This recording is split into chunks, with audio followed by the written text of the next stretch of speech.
TRAI 2G recommendations. It's official. This is official news. The news is out. All telecom companies will be allowed to participate in 2G auctions. That's point number one. This is the only news flow which is out. This is official news flow from TRAI. I mean, there were a lot of market whispers about an hour ago, but this is official information. I'm still waiting for the reserve price. That, to my mind, is the most important number. That will be an indication of what government expects the telecom companies will pay, and that, in a sense, will be used for benchmarking purposes also. Because if the reserve auction price is high, then telcos will have to borrow more, and if they'll have to borrow more, we could see squeeze in margins, we could see huge interest outgo as well. We are still with one news, which is all telecom companies will be allowed to participate in 2G auctions. It's so spaced. Still so spaced.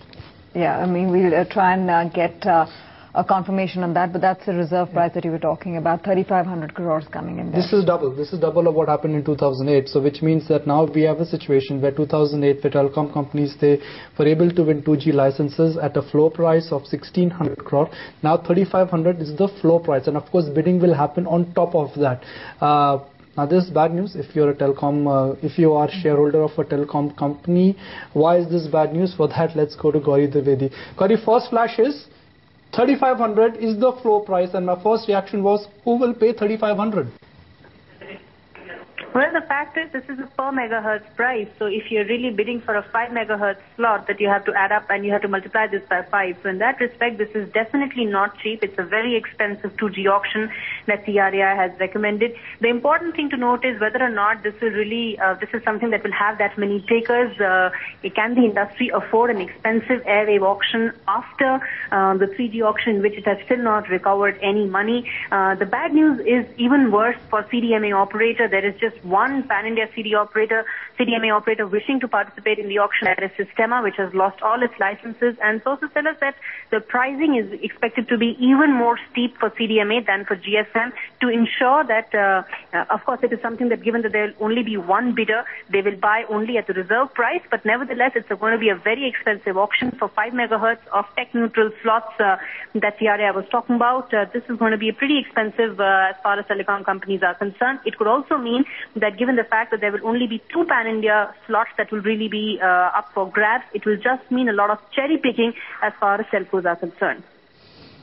Right, Gauri, as we're reading, the CDMA price will also be about 1.5 times that given out in the 3G auctions. That also kind of adds up to the kind of cost at which additional auction is going to come for telecom players. That is true. The CDMA auction is going to be even more steeply priced than GSM. It hurts players like Sistema, which needs to participate in the auction if they want to continue operations in the country, and of course even telcos like Tata Tele and Reliance Communication, which have both a GSM and a CDMA operation. If they want to participate in the CDMA operation, it will in the CDMA auction, this will definitely be very expensive for them.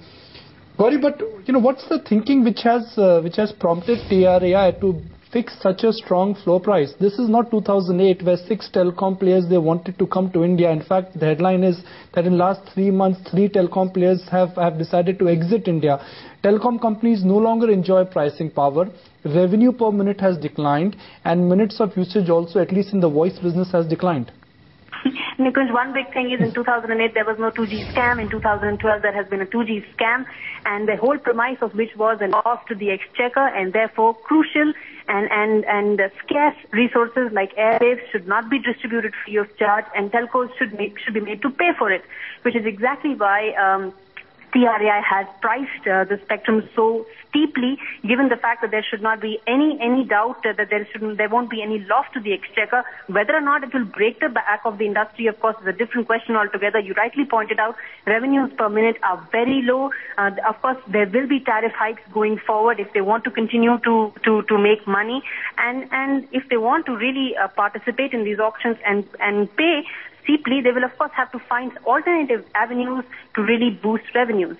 Before we talk about the quantity of how much will be auctioned, and also the circles where the auction would happen, Gauri, I'm sure you would have had conversations with a lot of key telecom players on what their expectation of the reserve price would have been, and whether or not an expensive pricing was something that they were willing to kind of grapple with or accept, given that this is the second round? Tanveer, this is something that will disturb the industry completely, and the reason why I say this is that there are many camps in the telecom industry, but every camp was united on one particular issue, and that was pricing. As far as pricing of spectrum was concerned, every camp had one voice, which was that it should be priced steep. It should not be priced steeply. It should be close to the 1651 crore rupees of pan-India price, which was the administered price, and then probably peg it to some PLR rate and then keep it at that level. So every telecom company was unanimous on this front, and this will of course be a huge jolt for the entire sector. And let's see whether or not there will be more lobbying or not, because DOT has to take a call on these recommendations, after which it will go to a ministerial panel.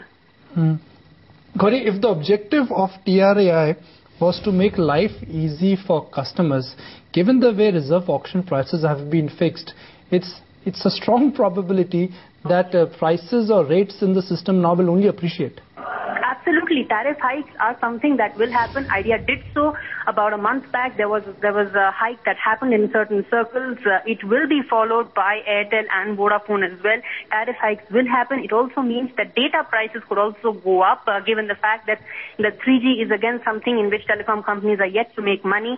And the news could also the bad news could continue for large telcos like Airtel, Vodafone and Idea, because refarming is going to happen, and the moment spectrum refarming happens, there will be more amount of money that will have to be shelled out by these incumbents, given the fact that 900 megahertz will be replaced by 1800 megahertz. Another reason why a very little spectrum is really being put up for auction is the fact that a large chunk of these airwaves are actually being reserved for refarming of spectrum, something that will mean that a superior 900 megahertz spectrum held by incumbents will be replaced by relatively inferior 1800 megahertz spectrum, which will just increase their OPEX and CAPEX.